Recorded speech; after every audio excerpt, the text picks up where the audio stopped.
Hey there, I'm Damien Blenkinsop with another episode of The Quantified Body. We're at an interesting time in health and medical care right now.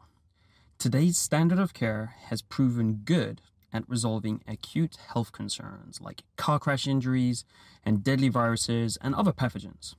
It's not faring so well against the growing number of chronic health concerns, that while they don't kill us, they do lower our quality of life. The standard of care aims to manage symptoms, often with the use of drugs targeting symptom neutralization, so you could think Nurofen for headaches, for example, or reduction. This often leaves us with a lifelong dependence on drugs and or lower quality of life. Think about how many of us take the standard sleep medications from pharmacies or for headaches or for gut problems. Most of us.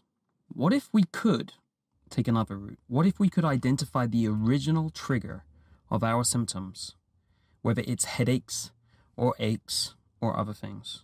What if it would enable us to fully recover our quality of life and live symptom-free with the vitality we started out with? My personal belief is that nothing is unresolvable. It's just a puzzle we have to figure out. This has attracted me to the world of functional medicine, where there is a similar philosophy, where functional doctors are battling every day like health detectives to solve these puzzles and completely heal their patients. Many of the people we've already had on the Quantified Body come from the realm of functional medicine, whether they're talking about mitochondria, methylation, oxidative stress, or detoxification. While they don't bring us perfect solutions today, we're far off from that. They are making progress, and they are sometimes succeeding in cases where standard of care only tries to manage the situation with drugs. So functional medicine is also raising the bar for what is deemed healthy and optimum. Many of us accept minor complaints that lower our quality of life, or reduce our performance, or ultimately our longevity. Functional medicine gives us hope and paths to tackle these, to take control and responsibility for our health and well-being as we rightly should. So today we're looking at the framework functional medicine uses to tackle the puzzles of less than ideal health and how it is using quantified data to do its detective work. We also do a bit of a deep dive into detoxification, which is one of 7 core physiological processes functional medicine looks at to discover the root of any problem we have inside our bodies. Today's guest has been named the godfather of functional medicine.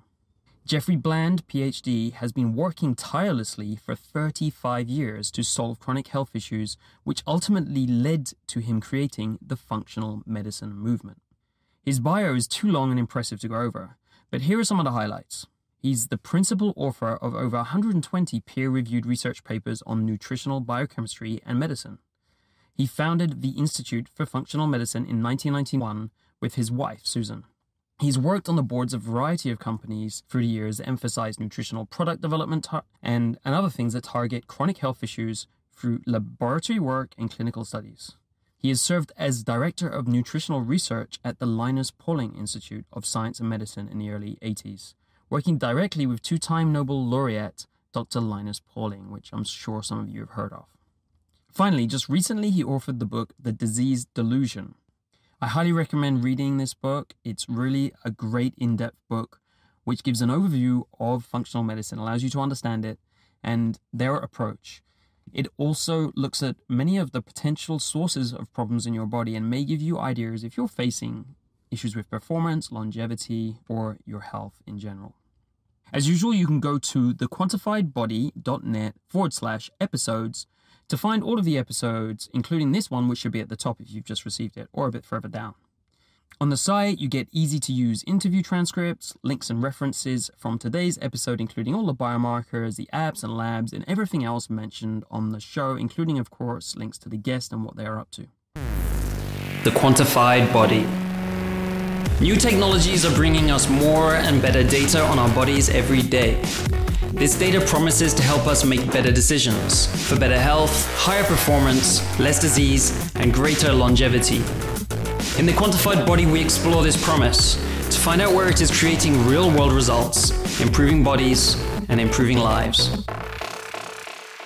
Great, Jeff, thank you so much for joining us on the podcast this morning. My deep pleasure. Thanks so much. Looking forward to the discussion. Yeah, your book is great. Really appreciate it. It really gives a great perspective on a number of things from a different perspective that most people are used to seeing. So the first thing I wanted to go into is functional medicine. What is the difference between functional medicine and contemporary medicine, the medicine we're used to when we're going to hospitals and primary care doctors and so on? How would you define the differences? Well, Damien, I think that's a very good question, and it really asks of us, what's the elevator speech? If you only got a couple of floors in an elevator to describe the difference, how would you do it? And we've grappled with this question for some time, and I'm not sure we've completely got it down, but let me give a try. The medicine that most of us are familiar with that is insurance reimbursable, kind of traditional hospital-based or clinic-based healthcare, and that which I was trained in, and most docs today were trained in, is focused on disease, the primacy of disease. And so it's all about the diagnosis and then finding the appropriate treatment for that diagnosis. The diagnosis is really related to a clinical series of presenting signs and symptoms. So the patient comes in with whatever their complaints are. The doc reviews those complaints. They do whatever lab tests might be suggested from those complaints. And then from that, a name, a title of a disease is finally given, from which then reimbursement can occur and therapy can result, generally pharmacotherapy, some kind of drug or drugs or surgery. That, however, doesn't ever really address the question of where these things came from. What's the cause of these conditions? So often we end up being able to treat effectively the signs and symptoms of its outcome, the disease, without treating its cause. And functional medicine is all about the cause. It's not about what you call it. It's about how you got there. So the most important thing for a functional medicine provider is to understand what we would call the journey that led to a diagnosis, to treat the cause and not the effect. Whereas medicine today, I think, is more involved with calling what the final destination is and treating its effect rather than its cause. Great. And if we could take a concrete example, I think that might help to clarify it for some people.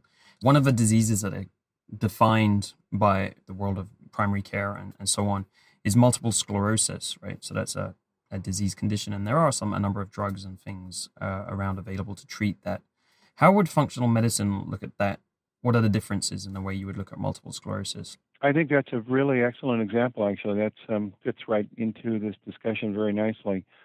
And in fact, it's actually one of the examples that I use in the book, The Disease Delusion, to help the reader to kind of understand the difference between the functional medicine approach and a traditional diagnostic pharmacology approach.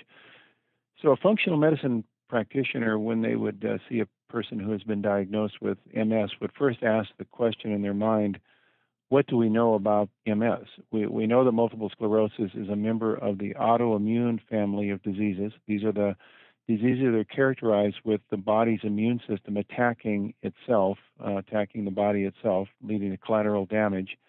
In the case of MS, the body's immune system is attacking the nerves, and specifically the insulation of the nerves, which are the myelin sheaths, the things that coat the nerves, that kind of like insulation on a wire that's plugged into the wall socket. It's the insulation on your nerves. It protects the wire, the nerves, from being damaged or having problems with transmitting electricity like you would have in the socket of a light.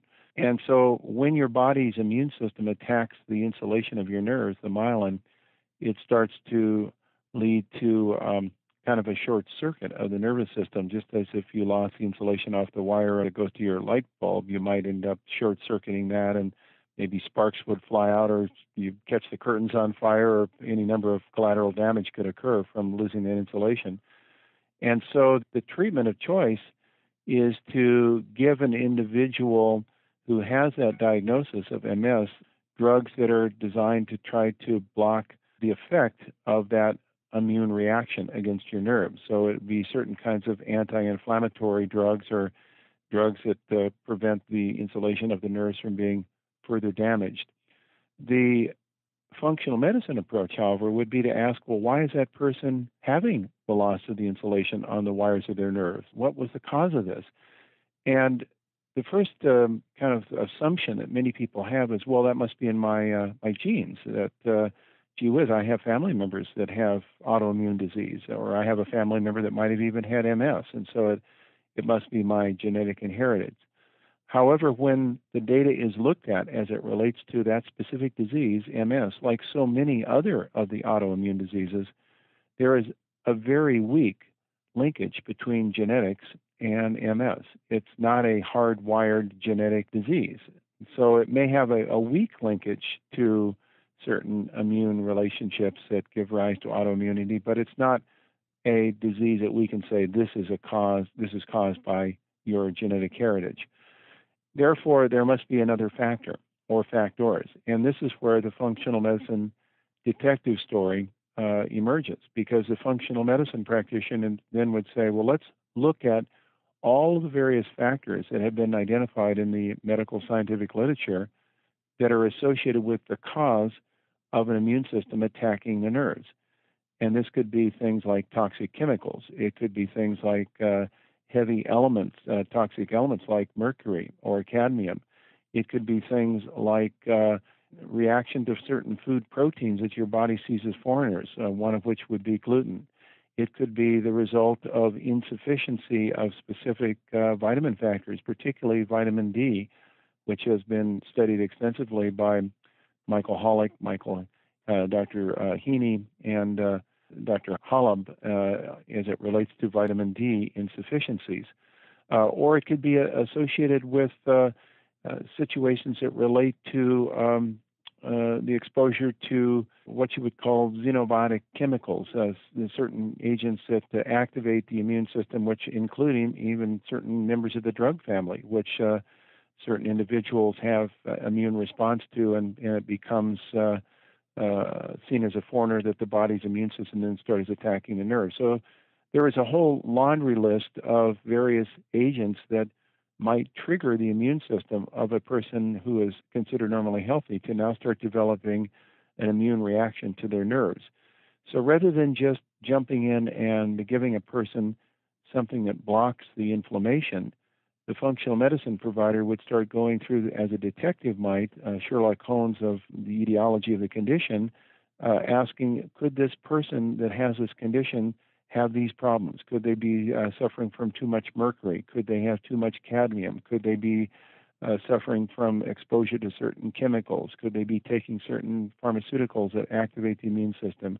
Could they be vitamin D deficient? Do they have certain food allergies like gluten that are inducing this immune response? And then from that detective approach, that the kind of examination, a tailored, personalized program for that individual's own form of MS would be developed, rather than just treat them as a person with MS like you would every other person with that diagnosis. You now design a program based upon their specific unique presentation that is focused on managing the cause and not just the effect. And those results, when you deliver that model in clinical practice, can be extraordinary. They can be miraculous. We have seen literally hundreds of patients over the years that I've been involved with both clinical research and overseeing clinical research center, and where patients come in with various forms of MS or various forms of autoimmune disease, and how their conditions, once you identify the cause and not just the effect, can be completely turned back and go into remission. So that's a different model. Yeah, thank you very much for that.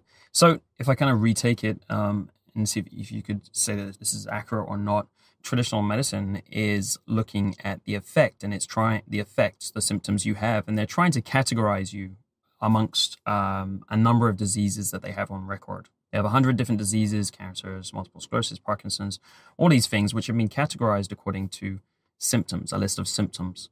And whereas when we're coming from the functional medicine side, we kind of ignore that for the moment. And we say, okay, we don't, just because they have these symptoms, we don't know what the actual cause is.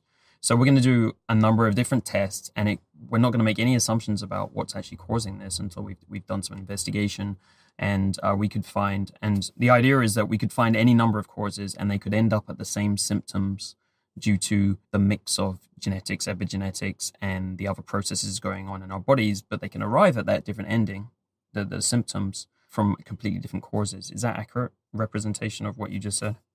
Yes, I think very much so. And I think for the listener, it's important to note that the number of diseases within the diagnostic handbook are literally thousands of different diseases. And often a doc might feel that their job is over once they've got a good diagnosis, because then they can dial up a specific pharmacotherapy. But within each of those diagnoses, no matter what the name is, whether you have diabetes or arthritis or MS, every person with that diagnosis, that specific diagnosis, presents slightly differently. They have a different reason they got it. They have a reason that it gets worse and it has progression. So in the absence of personalizing treatment to the individual need, focusing on the cause, not the effect, you don't get optimal outcome. And that's the functional medicine revolution, is looking at the person as a unique individual and personalizing their treatment program appropriately. Right. Thank you very much. Another aspect of this I wanted to see, and what the value I see in functional medicine, and kind of where I came into contact with it from my own personal story, is that because of the approach with categorization of symptoms, there are many people who fall through the cracks, either because their symptoms aren't acute enough, so they don't meet a diagnostic criteria. For example, an MRI wouldn't show the white blips on it that are typically used for multiple sclerosis in those kind of scans, for example. Or they're not meeting one of those diagnostic criteria, which falls neatly into one of those categories. And they maybe have some symptoms which are considered that everyone should have these days. For example, everyone complains of headaches. Everyone has a bit of fat around their stomachs these days, and they find it hard to get rid of, and it's blamed on a number of things. So my own personal story is that, I kind of fell through the cracks because I didn't fit into any categories. And I know there's many, many people who do that. And we finally end up at functional medicine because functional medicine seems to say, we can try and resolve any condition that you have from a basis of looking at a list of potential causes. And it's supposedly a comprehensive list of things that can go wrong in the body, and working its way through that. So is that another way to look at it? Because I know a lot of people kind of end up at the functional medicine road, end of medicine, because they've kind of fallen through the cracks, or they have some chronic condition which doctors aren't addressing properly. Is that a fair assumption as to that's how people mostly arrive at functional medicine? And also, if you are able to, in fact, pretty much attempt to resolve any kind of symptoms, anything that's not working correctly in the body? Yes, I think you, again, have really pointed to a major issue within the way that our healthcare system works right now, which is basically a disease care system. As we know, it's not so much focused on health as it is a treatment of disease. So when a person has broad ranges of chronic symptoms that cut across many different organ systems, it could be fatigue and pain and low energy and cognitive dysfunction and gastrointestinal problems and alternating constipation, diarrhea, and sleep disturbances and depression, and they may come with a whole laundry list of different chronic symptoms. Depending on what doctor you see, they're all going to try to drive those symptoms into a specific diagnosis, and it's going to be based on their background. So they're going to find their disease that they are most comfortable with to use that as a name that they're going to apply to that cluster of symptoms that the patient presents with, because they have to get a disease diagnosis so they can get reimbursed. And so they're going to call it something. Well, the something they call it may not be nearly as important, as you've said, as to how the patient got there, and what were the various factors in their lifestyle and their environment that were really creating this complicated disturbance in their physiology that's caused their chronic illness. It's not a disease as much as it's a disturbance that's caused by the mismatch between their genetic uniqueness and their environment. And if you don't start asking those questions, then you never really get the answer. What you do is you end up with a kind of a round robin of different doctors with different treatments that treat different symptoms with different drugs to suppress pain or inflammation, or suppress sleep problems, or to block stomach acid, or what. In each of those, you're basically uncoupling the smoke detector. You're not treating the fire in the room. You're uncoupling the signs and symptoms that were there to really tell you there's something going on that needs to be addressed. So the functional medicine model often is very attractive to a person who has a history of having lack of success with the traditional disease diagnostic and treatment model, because it just hasn't been successful in managing the range of their clinical problems, because it never asked the right questions. And it turns out that if you look at the kinds of conditions that are dominant within our society today, They are these chronic conditions. In fact, over 75% of healthcare expenditures in our system today are spent for the management of chronic illness, not acute disease, but chronic illness. Yet when you go to have chronic illness managed, it's often managed with drugs that were used for acute care. They're not drugs that really treat the cause of the chronic illness. They're drugs that are treating the acute symptoms and not treating its cause. So I think we have a very big mismatch of what patients would like and what the treatment approach that they're getting is being applied. And there's where functional medicine has a big role to play. Yeah, great, thank you. So just to give the audience a bit of an idea about this, would you say, for instance, that headaches are resolvable? Is that the type of chronic condition that we, for instance, I had some strange headaches, when I got ill a few years ago, and they sent me to a psychologist. But in the world of functional medicine, I know that happens to a lot of people, or they get given the answer, well, everyone kind of has headaches and it's not resolvable. And I think headaches are a very common thing, complaint today. And a lot of people are going to pharmacies and taking medications for this. Do you think that's something that's resolvable in like 90% of cases with a functional medicine approach, or at least there's a good percentage of those that could find some kind of cause behind that, and it's not normal to just have headaches? Well, again, I think that's a wonderful example. You're picking some great examples. Headaches is one of those conditions. It's a sign or a symptom. It's not a disease in and of itself that has multiple functional contributions that lead to what we call headaches. So it could be a magnesium deficiency. It could be a vitamin B6 deficiency. It could be another relationship to food or environmental sensitivity, toxicity of types. It could be related to a problem with the microbiome, the gut bacteria that are producing toxic secondary byproducts that have an effect upon the function that we see then ultimately as a headache. It could have to do with vascular effects that are associated with lack of exercise. It could be due to hypertension because a person is taking the wrong kinds of things in their diet and lifestyle that are increasing their blood pressure, and by putting them on a vegetable-based diet, lo and behold, their headaches go away.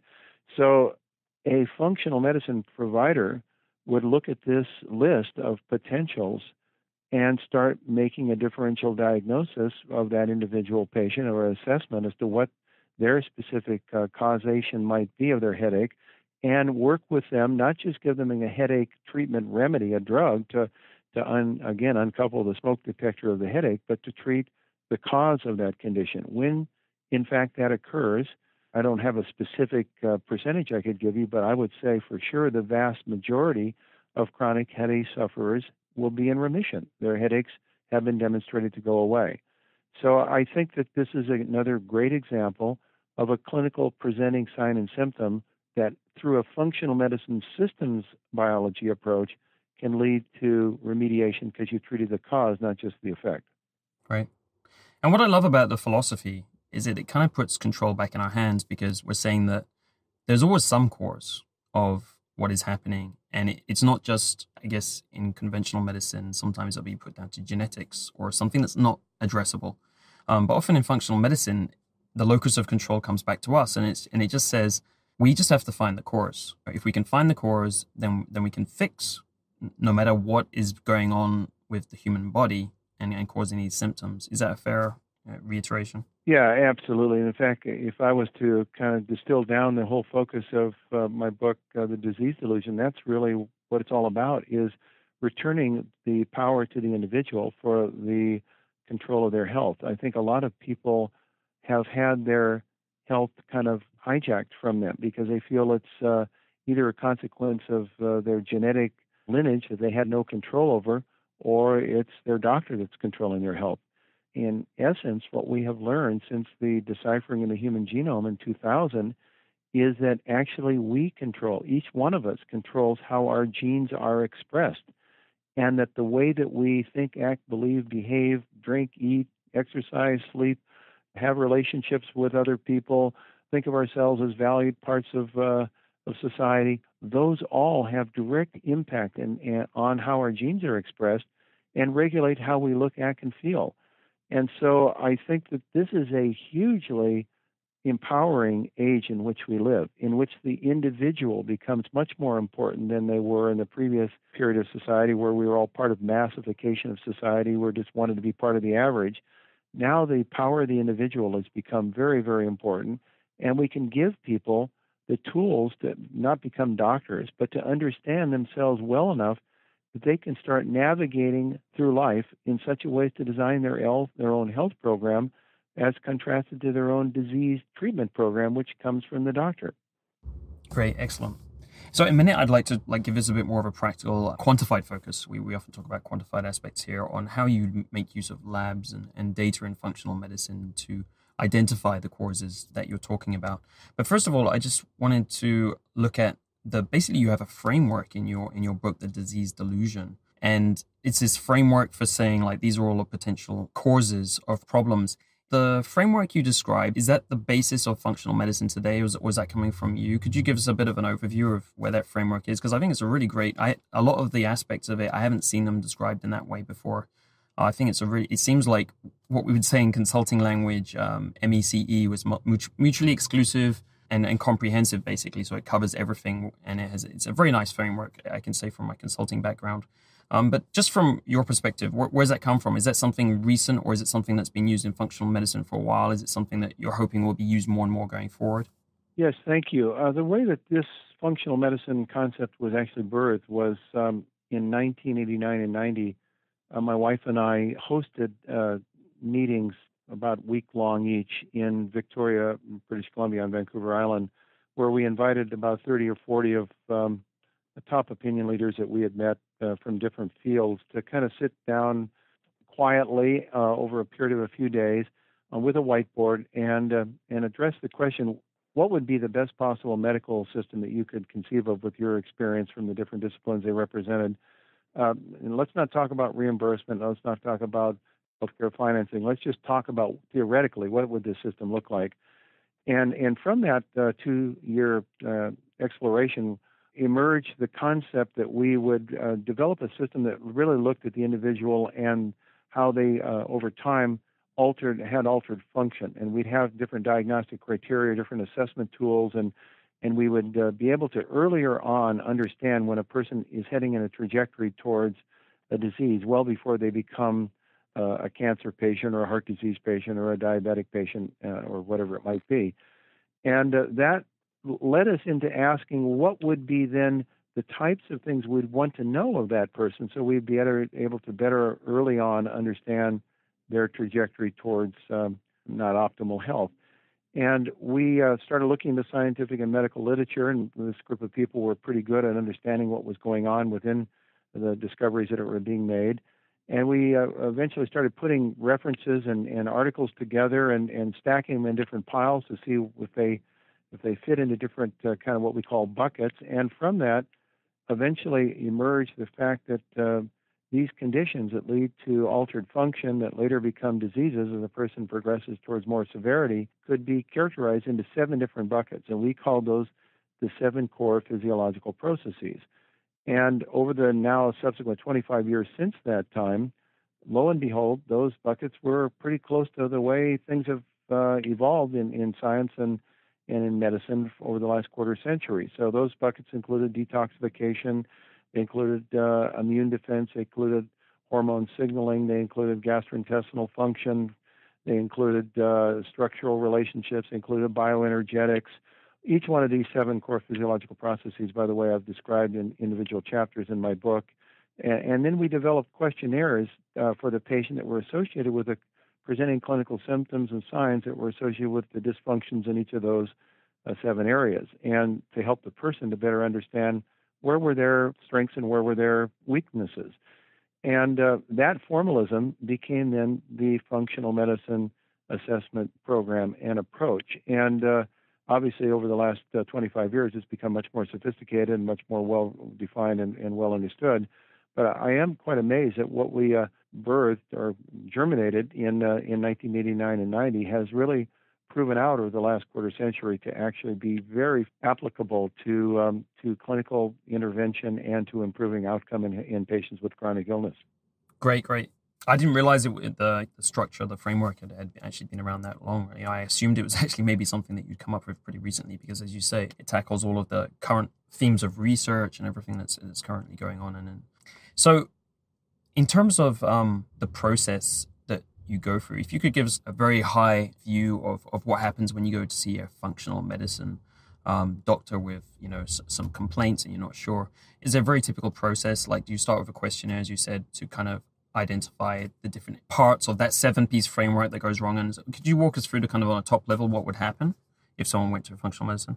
When you go to kind of your traditional disease-focused practitioner, the whole drive is to try to get a differential diagnosis, try to get a name that you can put on your condition.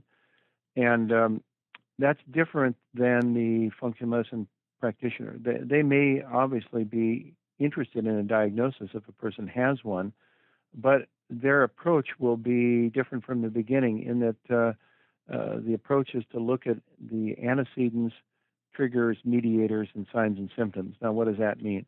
Antecedents are the preceding factors in that person's life that may have given rise over time to the clinical condition and the problems that they're experiencing. And that has to do with looking at your genetic background, looking at your family history, looking at various kinds of things that may have happened earlier in life. It could be illnesses, surgeries, just a really good, what I call historical history and physical, as well as bringing in genetic information into the story and other aspects of your environment and lifestyle habits. That's antecedents. And the next question is, what are the triggers that are triggering in your antecedents those kinds of signs and symptoms that you're presenting with, the things that brought you to see a healthcare provider? Most people, when they feel perfect, don't wake up and say, oh, well, gee, I ought to go see one of my healthcare providers because I feel so good today. I ought to find out why. They come because they have a series of complaints. So the triggers could be things like maybe an automobile accident, or maybe a severe trauma that you've had, psychological trauma with a partner, a spouse, a child. It may be an infection. It may be that you just were put on certain medications that you're having a adverse response to. It may be an environmental exposure. So these are the triggering agents that then are the exacerbators, like the straw that broke the camel's back. The triggers then produce a series of what we call mediators in the body. Mediators could be different hormones. They could be inflammatory cytokines. They could be different types of things that relate to your body's immune response that you can measure through laboratory testing. So these mediators are your body's response to the triggers that laid on top of your antecedents. And then those then produce your signs and symptoms of different severity, duration, and frequency. The evaluation of that whole story that I've just described, antecedents, triggers, mediators, signs, and symptoms, gives rise to an understanding of the patient's story. And the patient's story is the most important part of this whole differential assessment that the functional medicine provider uses. Now, maybe that story will ultimately lead you to say, well, we can call this story diabetes. But it's diabetes of a unique type that's unique to that person that needs their own unique type of intervention. Because of 100 diabetic patients, there are 100 different stories with the same diagnosis. So this is, I think, how one would come about developing a relationship with a functional medicine provider versus an individual that might just say, oh, you have diabetes, okay, so you're going to get metformin and you're going to get Actos. That's the drugs of choice. In this case, we're looking at a much more deep and broader relationship between why your blood sugar and insulin-related glucose problems are presenting based upon your own antecedents, triggers, mediators, signs, and symptoms. And having been through this process myself, I would say that something that comes across very different from the first part is that the question I was put first when I went through the process was, I was asked, when was the last time you felt completely well? And I think the answer to that comes back very differently to when you go into a typical traditional doctor's office, because I had to think back and I was like, well, actually, this has been going on for over 10 years. There was some tiny things that were going wrong many, many, many years ago. So I think that's an interesting question, and it really starts the whole discussion on a completely different level. Is that the typical question that would be asked? Yes, I think that, and you'll notice in my book, the first questionnaire in the book asks that very question: do you feel your health has changed significantly within the last year? That is a very, very important question because it helps us to understand the trajectory towards change, the change in health, which is related to functional change, which is related to there's something going on because your genes didn't change in that year. Something happened to how your genes are expressing their function. And then we start asking the questions from there. So, yes, that's a very first level important question. Great, thank you very much. Now, how does this connect with what we call the more quantified aspect of this in terms of lab tests or any other diagnostic tools? Is there a typical first stage in looking at lab tests? Are there kind of favorite areas of testing of functional medicine? What kind of things would you say are important in functional medicine when it comes to the testing aspect? Well, I think this is a little bit like the layers of an onion. And you start off with the easiest and least expensive things first, which is a good, as I said, assessment using this antecedents, triggers, mediator, signs, and symptoms approach that is unique to functional medicine. You can do that by questionnaires. These are kind of pen and paper pieces of information. And many of those questionnaires I've included in my book. And also a good, what I call physical assessment. And the functional medicine provider is very skilled in understanding how to assess nutritional inadequacy with presenting signs and symptoms and how to assess different immune-related dysfunctions. So you have a good physical and history evaluation and start there. That's the least expensive and least invasive. Then the next level would be to say, okay, we've identified certain areas. Let's call it a gastrointestinal area where you've got reoccurring irritable bowel syndrome, or you've got all upper GI dyspepsia where you have reflux disorder or something of that nature. So you've got certain kinds of information around a particular area of the body that's experiencing problems, and you want to get more information about what is the nature of that functional difficulty. Now you would go into more detailed testing. So for GI problems, you might do a stool test to evaluate whether there's funny bacteria that are producing what we call dysbiosis and are causing inflammation of the intestinal tract. You might do a certain type of a blood test for looking at different types of inflammatory agents like high sensitivity C-reactive protein, which is a marker of inflammation. So you then start to put together a series of questions as a practitioner that would be the questions you think are most important as you try to decipher that patient's individual problem, always remembering that you want to keep the cost of your assessment to the lowest level possible so you don't throw the whole kitchen sink. You start to layer on the testing as you are making your discovery. And you may have, if it's a very kind of complicated, sophisticated case, it may require more testing. You may have to do fatty acid testing, amino acid testing, immune testing. There may be all sorts of heavy metal testing. So there could be a whole range of different things you layer on depending upon how sophisticated the problem that person is presenting with. Thank you. Are there any particularly, amongst functional medicine providers, are there particularly popular areas of testing, specific tests, or ones that you've seen that have provided more value over time and they're kind of like your go-to tests, which you tend to find more information there and to find them more useful? Yes, I think there are. I think that we could start with probably the most common and also one of the most informative, and that is to test glucose tolerance that person has, and this is how insulin is working in their body. So this would be starting with a simple blood test of blood glucose and what's called hemoglobin A1C to see if they have a problem in managing their blood sugar and managing their insulin reactivity in the body. And we probably would also want to measure in their blood what's called triglyceride, and we would want to measure HDL, the so-called good cholesterol. That portfolio of tests that would specific to insulin would help us to identify whether that person might have an insulin resistance and a glucose intolerance. So if they had an elevated blood sugar, they had an elevated hemoglobin A1C, they had an elevated triglyceride and a low HDL, we'd say, oh, now that's a person that has a form of what's called metabolic syndrome, and we would want to start managing their therapeutic approach, their functional medicine approach, based upon the fact they're insulin resistant. For another person, it might be that they're presenting with, as I mentioned, a long history of gastrointestinal-related problems. So in that person, we would be more interested maybe in focusing in on doing what's called a comprehensive stool analysis to look for things that are going on in their digestive system that are related to dysbiosis, inflammation, and food or toxic response. For another person, it might be that they have headaches and cognitive dysfunction, dysphoria, meaning kind of depression symptoms, and low energy. And we might think, well, that sounds like a person that's more likely to be toxic. So we'd want to do something related to toxicity testing and probably do assessments of their liver's ability to detoxify foreign chemicals. And all of this, by the way, again, I've described within the book in different chapters as to how you put this together.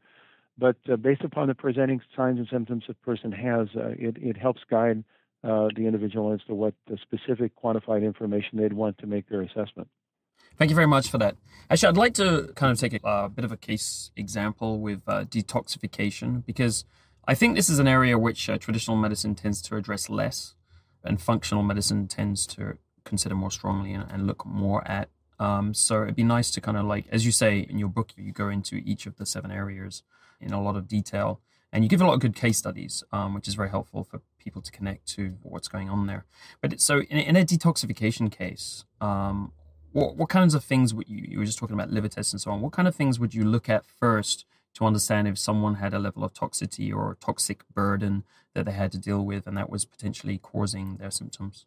I think there's 2 types of testing that are done for toxicity and its relationship to the body's ability to detoxify. The first is to look at the presence of toxins in the body, and there are a variety of different types of testing protocols or tests themselves that actually measure the level of things like bisphenol A or heavy metals like cadmium or mercury or lead or arsenic or aluminum that can induce toxicity. So these would be examining the presence of toxins in the blood or in the urine or in the sweat or in the fatty tissue.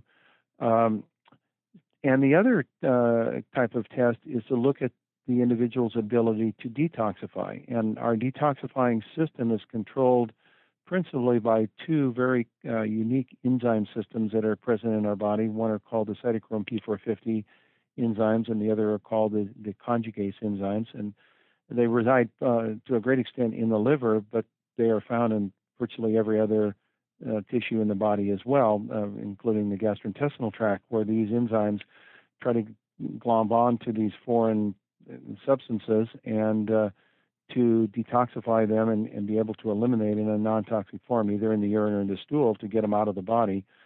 And people have a significant difference in their detoxifying abilities from person to person. This has to do with both difference in their genes and their genetic ability to detoxify. One might have what we call a fast detoxifier effect for certain chemicals. Another might have a slow detoxifier effect. And secondly, it has to do with how they've treated their detoxifying systems. In other words, have they eaten the right foods with the right nutrients that are necessary for the support of those detoxifying systems? Nutrients like magnesium, the B vitamins, coenzyme Q10, acetylcysteine. These are nutrients that are known to be very important for support of our detoxification system. So the detoxifying ability of our body is really related to how much toxin are we exposed to and what is the relative effectiveness of our detoxifying system in the body to get rid of them. So we can either have too much exposure or too little detoxifying ability, both of which leads to a state of chronic toxicity. I call it metabolic poisoning. And this condition is not so obvious that the person is, acutely toxic like you would have from a poison like strychnine, but the symptoms are often seen by what I call chronic, both immune and nervous system toxicity. These are the 2 most sensitive functions of our body to toxicity. One is our immune system, and the other is our nervous system. So the signs and symptoms that are seen with chronic metabolic toxicity are focused around immune symptoms and around neurological symptoms. So this has to do with depression and sleep disturbances and foggy brain where a person can't think clearly, low energy, various forms of cognitive dysfunction where they can't manipulate numbers or quick ideas as effectively as they used to. With immune toxicity, it has to do with an immune system that is kind of working against itself. You have inflammation present. You also have increased rates and risk to various kinds of infectious organisms, viruses and bacteria.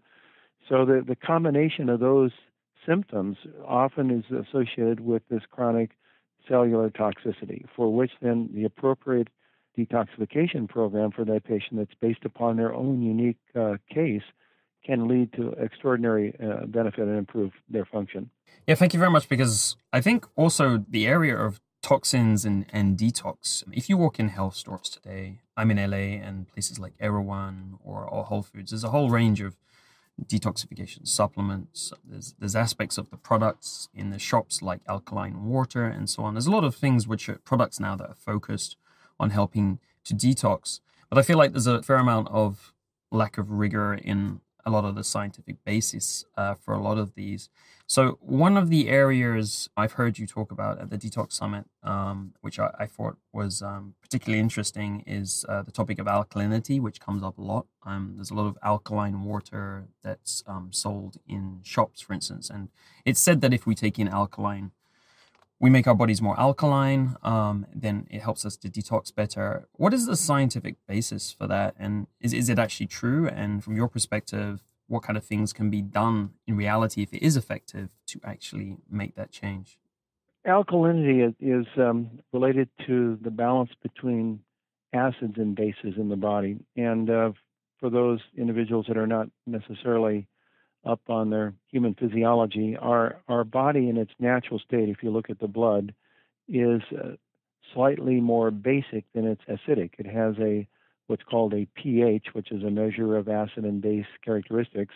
If it was perfectly balanced, it would be a pH of 7. That's neutral. A number higher than 7 means it's slightly more alkaline. A number lower than 7 means it's slightly more acid. And the lower the number goes, the more acid. The higher the number goes, more alkaline. And the body's pH is around 7.37 in the blood, which is slightly alkaline, slightly higher than neutral, which is 7. The situation in terms of chronic illness is that often cells or tissues have pHs that are lower than 7.37, meaning they are shifted towards a more acid side slightly, not into what we call metabolic acidosis, which is an acute situation that can be life-threatening, but just a slight shift in the alkaline balance. And this is a consequence of a whole series of metabolic effects that shift the pH of cells slightly towards a more acid side. When I say slightly towards a more acid side, what I really should say is less alkaline side. The detoxification process that occurs within cells in the liver and other tissues requires a pH and a balance that's more close to 7.37. It likes that more alkaline state for optimal detoxification function. If a person has a poison in their cells, that poison often shifts their cellular pH more to the more acid side, less alkaline.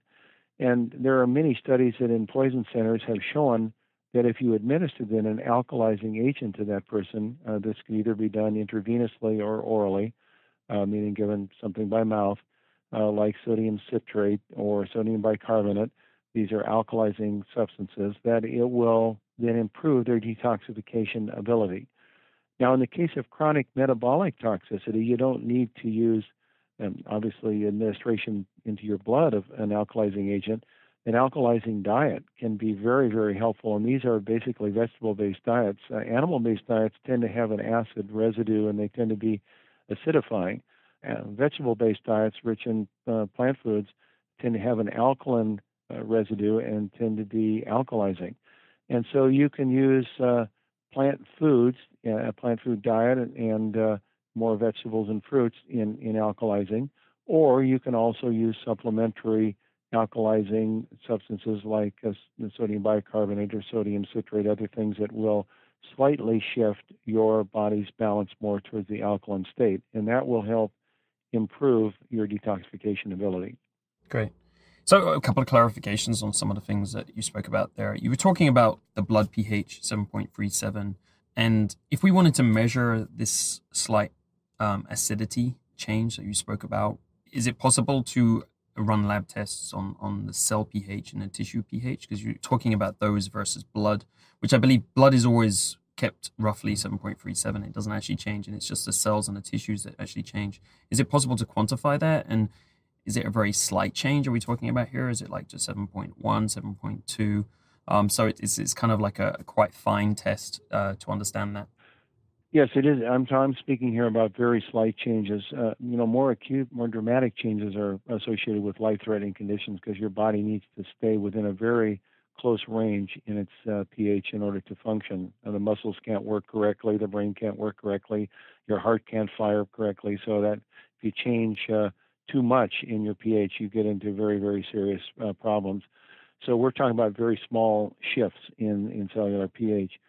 As it relates to technologies, yes, there are research technologies and there are probes, cellular probes that can be used to measure intracellular pH, but these are not standard diagnostic pieces of equipment. And so most of the time, a assessment of pH is really built on clinical signs, which can be things like muscle cramping. It can be things like, in the case of moving acidosis, you have people who have their breath changes. It becomes sweet and acetotic. You have people who have difficulty with chronic pain that's often associated with slight shifts in pH. About lactic acidosis that we call the muscle pain fatigue related problem that occurs like in the marathon and heavy exercise.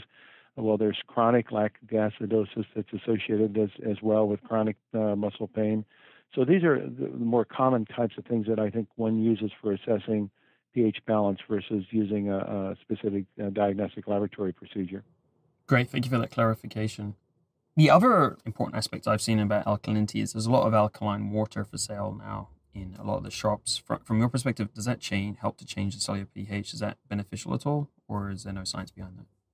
Well, I haven't seen a lot of good research on it. I mean, a lot of these things that we see that are being sold commercially, have a theory of interest, but in practice, there's no real clinical data to support their expense. And when we start looking at some of the cost-benefit relationships, the cost is reasonably high and the benefit is not so obvious. So I'm a little bit skeptical of some of these claims that are being made. Thank you very much. Another important topic, and one that has always been relatively confusing to me on my journey of getting better, is healing crises or detox crises. Supposedly, when we're detoxing, sometimes we have to go through this period of feeling worse in order to feel better. What is your perspective on that? Yeah, I think that's another very interesting observation. Having been involved with this field of metabolic detoxification now for the better part of 30 years and published many papers and seen literally thousands of different patients under control studies in detoxification over those 30 years, I've come to the recognition that the concept of a healing crisis, we ought to drop the term healing and just call it crisis. There is no such thing as a healing crisis. When you're in crisis, if you have acute symptoms, that's not a good thing. That's the body saying you're overdoing it. A properly designed detoxification program does not produce a crisis. It may produce transient symptoms. It may produce a feeling of spaciness on the second or third day, ravenous hunger for a couple of days until you get your body adjusted, or it may even have things like joint pains and headaches that occur. But these are not a crisis. They should be easily manageable. And if they're not, then that program that you're using for detox is inappropriate. It needs to be modified. Thank you very much. What kinds of things could bring this on? Because through my journey, I was going through a lot of healing crises until actually I came across you talking on a detox summit, and I finally got the answer to this question, which I'd been asking a lot of people for a long time about this healing crisis. Is it necessary or not? Because it makes it very hard to understand if you're getting better or if you're getting worse. So I think it's very confusing for a lot of people on their journeys, no matter the condition. So in terms of where this comes from, since I learned about this, I don't get healing crises anymore, and it's great. So that's obviously a great benefit to the patient, keeps them more motivated as well. But from your perspective, where is a healing crisis coming from? Is it something specifically that hasn't been addressed and needs addressing? Are there a couple of roots that need addressing, or is there some simple way of looking at that? I think so. The model that I have used, which I believe is factually correct, is that a person who is overloading their body's detoxification system through a detox program, meaning they're releasing more toxins from stored fat tissue or within the body than their detox system can manage. Now what they're getting is an amplified toxicity. It's actually their body is now toxic because they're not able to manage the toxins that they are releasing. And so the way that you prevent that is to slow the release of toxins and to increase the body's detoxification program or detoxification ability. That's why I'm not a big believer in fasting as a focus for detoxification, because I think in fasting you get into nutritional depletion. That then lowers your body's detoxification ability and makes you more vulnerable to the toxins that you're releasing to produce toxic symptoms. So the approach that we developed starting back in the early 1990s through the studies that we did was to make sure a person is getting augmented levels of the specific nutrients that are necessary for supporting the phase 1 and phase 2 detoxification processes, and obviously getting proper fluids, so they're flushing out these materials, not storing them in their body, these liberated toxins, and that they're taking in adequate calories, particularly in the way of specific protein that's necessary to support the proper detoxification. So it's not a fasting; it's what I would call a modified detoxification, clean, nutrient-rich dietary program.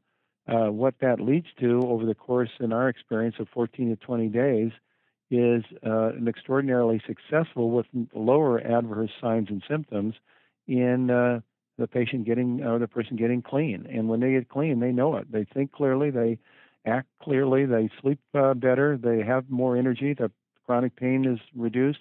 If you've never been through that, it's hard to describe the feelings to a person until they've done it, because it's an amazing experience. Great. Thank you very much. Rounding off the interview now, thank you very much for your time. It's been really great to get these details on the basis of your work. There's one thing about functional medicine that I found as I've kind of been going through my journey, that there's lots of different providers of tests. Today, there's lots of different labs where we can look at doctors' data, Metametrics, Genova Diagnostics, BioHealth, and there's many different providers at the moment, and it seems a little less regulated than traditional medicine, where everything seems to go to LabCorp or some other big lab that, and be a bit more standardized, and the measures on the tests are also different. So I think for many people that can be a bit of for instance, if you go to several different functional medicine providers, they're going to maybe favor different tests and so on. So could you talk a little bit about the journey of functional medicine in terms of using lab testing, and where you think it's going, and what kind of stage it is, and if you see there's anything that needs to happen going forward in terms of standardization or anything like that? Yes, I think obviously many of these tests that we're talking about, or we've alluded to, are specialty tests. It doesn't mean that they're unregulated and they don't have standards of identity. It just means that they're not in the standard and customary tests that all physicians use, like you would have if you went to your doc and had a physical exam and they did a blood test and you had 20 different things in your blood analyzed. Those would be your standard things. So these are more specialized tests that are used within the functional medicine practitioner environment. And this is one of the reasons that I really think it's very useful for a person, if they move down this road as they get more into tuning up their health, that they have a functional medicine provider as their ally, because these are people who have been skilled in the art, been trained to know what to use and how to interpret these tests, and not just to assume that testing just for testing's sake is beneficial. It's the right test for the right person or the right set of circumstances, and then the right interpretation of the results. So my belief is that testing is a part of the functional medicine model, but it is not the functional medicine model in itself. Much of what you can learn about a person doesn't need testing. It needs the right way of asking the questions, and that's what I've tried to bring out in my book. The questions you ask determine the answers you get. If you never ask the questions, you're never going to get those answers. So it's all about the asking about the patient's story, understanding the patient's story, in which then specific tests become part of defining, what I guess taking a hypothesis to understanding so that you can design a specific program for that person that's going to meet their need and lead to the health outcome that they're desiring. Great. Thank you very much for that. So looking forward, is there anything that you're excited about, say, the next 5 or 10 years about the use of biomarkers in functional medicine? Do you see any opportunities in the future, whether it be like looking at epigenetics or anything new on the horizon that might help functional medicine practitioners to get to better diagnoses or help people better monitor their health and so on? Is there anything interesting you see ahead or that you'd like to turn up in the future? Absolutely so. We're living right through, and this is actually a wonderful place to kind of bring our discussion to a close because it really, I think, is real time. We're in a health revolution right now that's second to none. This is equivalent in its extraordinary discovery period as to that of the turn of the last century when the origin of infectious diseases was discovered as caused by microbes. And then from that, immunotherapy and antibiotics were developed, which really transformed healthcare. We're having that same extraordinary revolution in thinking right now, and it's around how we're going to manage chronic illness based upon these characteristics of dysfunction.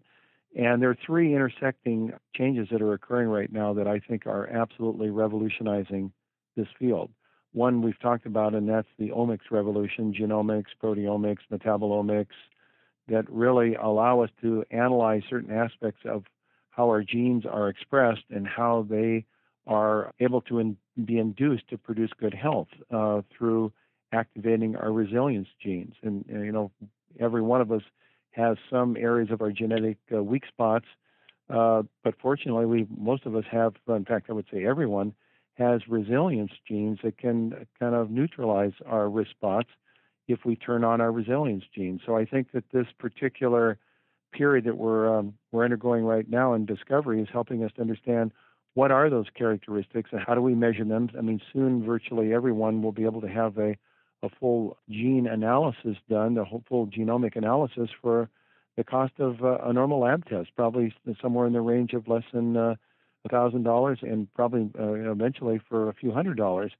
And that will ultimately become insurance reimbursable, and we'll all have that ticker tape of our genetic information. That coupled with the internet and social media, where information is now being communicated, transferred, and analyzed in ways never before, so that it gives power to the person to own their own genetic information, their own personal health information. And then lastly, big data, and now in the cloud, where what's called informatics is allowing this huge amounts of new data that is being made available to people to be analyzed in such a way as it becomes sensible and a person knows what it means, not just a bunch of ones and zeros, but actually operational and instructive about a person's own personal health program. Those 3 things, which we used to think were way out in the future, are now happening in real time. The wearable devices that we have, like Fitbits and Jawbones and so forth, and the new devices that are coming out to measure all sorts of biometrics, and how that data that each one of us generates about ourselves each day goes to the cloud and gets analyzed and comes back to us and helps us to assess what we need to do to be healthy throughout the course of our life, is a disruptive innovation that's changing healthcare. And we're all living through it right now. We have a generation of kids that are all social media savvy. They're very comfortable with sharing things that their parents' generation never was willing to share about their health and their genes. And all of this is transformative within the next 10 to 20 years. The rules of the road that we have lived with upon doctors owning information, everything's about disease diagnosis, all of that is going to go away. We're being replaced with a whole new system that will emerge underneath us with the kids that are growing up in the video game revolution and social media and the age of genomics that will be transformative. Well, thank you, Jeffrey. That sounds like a very exciting future, and that fits very well with what we talk about often on this show. So it's certainly what I'm excited about as well. Thank you so much for your time today, Jeffrey. I know you're a busy man, and I really appreciate your many, many decades of experience coming on the show and sharing your opinions with us and your ideas. I've appreciated it very much, and I hope we've given some news to use to your listeners. Thanks a million. To get more of The Quantified Body, subscribe on iTunes or go to the website thequantifiedbody.net. That's TheQuantifiedBody.net. You can also follow us on Twitter and Facebook. On Twitter, we are at twitter.com/quantifiedbody. And on Facebook, we are at facebook.com/quantifiedbodypodcast. If you've got feedback or requests for the show, you can email them to me at damien@thequantifiedbody.net. That's DAMIEN @thequantifiedbody.net. Thanks for joining the show this week. See you next time.